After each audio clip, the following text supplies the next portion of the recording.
सरकार में मंत्री, श्रम एवं रोजगार मंत्री हैं अनिल यादव जी, आज जो टीसीएस की जो एमओयू साइन हुआ, क्या कुछ तरीके की तैयारी है?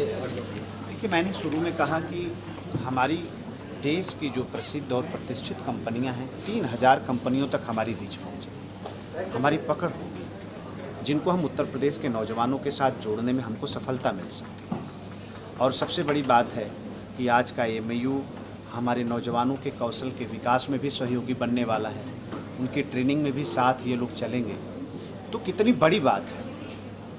तो जो तमाम तरीके के हम प्रयास कर रहे हैं, आज का कार्यक्रम भी उसमें उसी का एक हिस्सा है।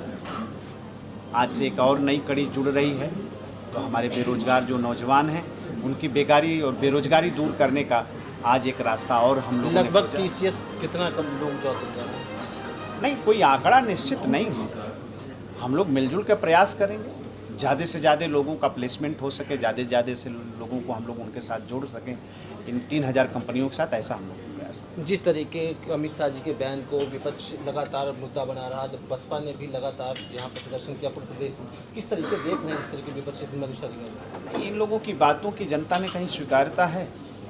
ये लोग बहुत बार बेनकाब हो गए। डॉक्टर साहब भीमराव अंबेडकर का जितना अपमान कांग्रेस पार्टी ने किया होगा, किसी से छुपा है क्या? उनको चुनाव हराने से लेके, उनके सचिव को तोड़कर उनके खिलाफ खड़ा करने से लेके, और किसने दिया बाबा साहब भीमराव अंबेडकर को भारत रत्न?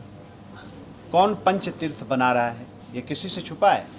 तो इसीलिए इनके आंदोलन की कोई स्वीकार्यता जनता के बीच में नहीं है। कहाँ जनता इनके आंदोलन में है? आप ये एक अंतिम सवाल, कल अटल जी का जयंती है, क्या कुछ इस तरह की पार्टी तैयारी की सरकार इसमें लगी हुई थी, तो जिससे देखा जाए मुख्यमंत्री जी के भी आज कार्यक्रम लगे हुए हैं, क्या कुछ आप? लंबा कार्यक्रम है, कार्यक्रमों की एक श्रृंखला सरकार ने भी तैयार किया है और हमारे संगठन ने भी तैयार किया है।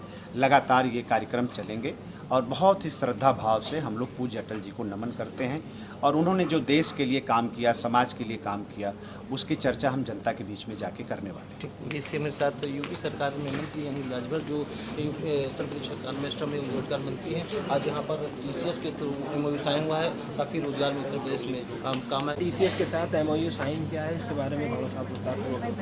देखिए, आज के कार्यक्रम और इस एमओयू के साइन होने के बाद हमारे विभाग की जो रीच है, जो पकड़ है, जो पहुंच है, वो देश की जो प्रतिष्ठित और प्रसिद्ध 3000 कंपनियां हैं वहाँ तक हो जाए।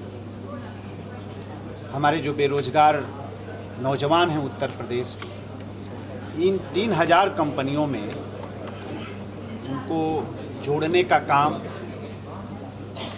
बहुत आसानी से होगा। उत्तर प्रदेश की सरकार, हमारे योगी जी की सरकार का जो संकल्प है उत्तर प्रदेश के नौजवानों की बेरोजगारी दूर करने का, उनके संकल्प को हम पूरा करेंगे।